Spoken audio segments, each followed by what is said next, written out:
पहिले जब वैनी हम गावना सुन रे सखी साझे कोई नहीं बिछावना। पहिले जब वैनी हम गावना सुन रे सखी साझे कोई नहीं बिछावना। ओहो आवे न से जिया को कुछ जुझता सखी चढ़े न भातारे उ तो लइके बुझता। सखी चढ़े न भातारे अभी लइके बुझता। सखी चढ़े न भातारे अभी लइके बुझता। सखी चढ़े न भातारे अभी लइके बुझता।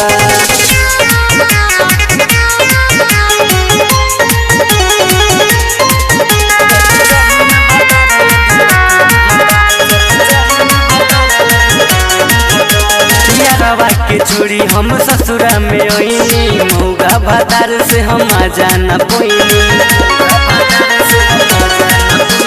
यारवा के छोड़ी हम ससुरा में आईनी मौगा भातार से हम आजा न पोईनी।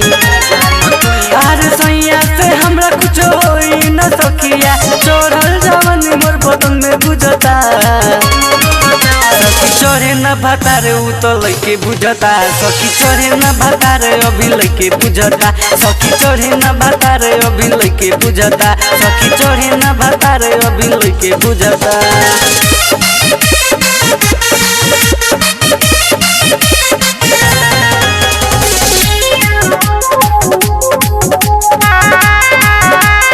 म्यूजिक बाय राजेश सहनी।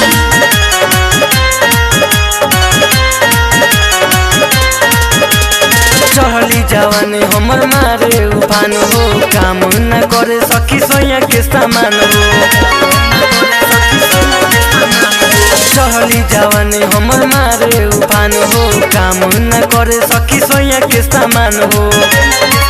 अरे राइटर मासूम विपिन बिहारी सोटे न देही में अलगे सुतता। सखी चढ़े न भातारे उ तो लइके बुझता। सखी चढ़े न भातारे अभी लइके बुझता।